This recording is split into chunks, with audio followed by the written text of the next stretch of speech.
Now let's proceed to talk about the featured daily boss. You will be fighting the leader of the Midnight Sun, Licht. He is a red attacker mage. Before I go through the upgraded skill effect and extra passive, let me go through his base kit first. His skill 1 is a single target attacking ability. Upon attacking, he grant himself a 5% increased speed buff. The buff can stack up to 4 times. It will also inflict continuous bleed damage on the enemy for 2 turns. His skill 2 is another single target attacking ability. If increased speed is present on himself, he will grant a defense penetration level 2 buff upon attacking. If not, it will grant himself a 10% increased speed buff for a turn. Similar to other skill 2, the ability has 3 turn cooldown phase. His special is an AoE attacking ability. It will inflict continuous bleed damage on all the enemies for 2 turns. If Licht has 2 or more stacks of increased speed, he will instantly activates continuous damage inflict on the enemy. Usually continuous damage is activated when the affected target takes his or her turn. For every instances of continuous bleed inflicted on the enemy, the attack will be triggered after inflicting 25% increased damage taken buff. He has a special passive.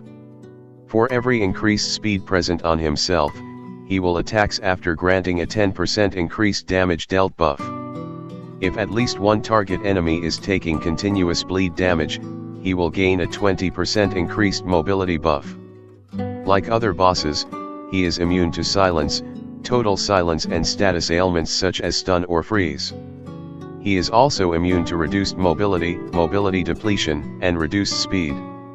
On top of his default skill abilities and passive, he will also gain an upgraded skill effect or extra passive. This will change from day to day of the boss fights. For today's boss buff, these are the following effects. Upon attacking the affected target that has been inflicted with continuous bleed damage with his skill 1, it will inflict continuous bleed damage on other enemies, except the one who is already taking continuous bleed damage for 2 turns. Upon attacking the affected target that has been inflicted with continuous bleed damage with his skill 2, it will inflict a extended bleed duration by 1 turn debuff on the target. Upon using his special, it will trigger barrier removal on any enemy that has active barrier buff. As you go higher the difficulty level, he will gain extra passive. From part 4 onwards, he will inflict 75% reduced damage taken debuff on enemy whose HP is equal or less than 50. From part 7 onwards, upon using a skill, if the enemy's mobility is equal to or higher than 50%, attacks after inflicting 15% increased damage taken debuff on them. For part 10, if there are at least 4 increased speed buffs present on himself, upon attacking, he will inflict silence on the enemy for a turn. The 2 boosted mages for today is Ceremony Luck and Party Costume Noelle. This is an ultra restrictive fight as you need 2 key utility to handle the boss mechanics, damage over time immunity and buff dispel.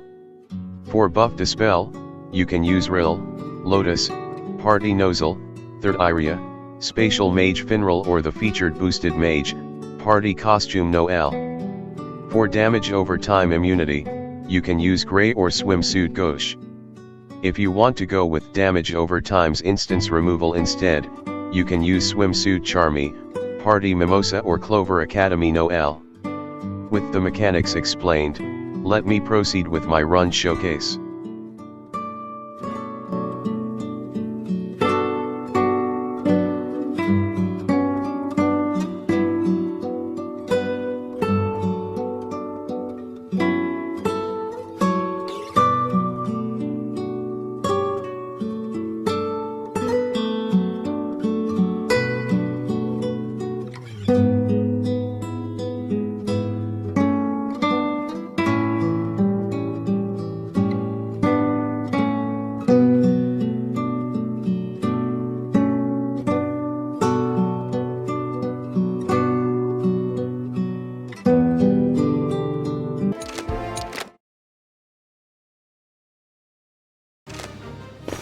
It's the end.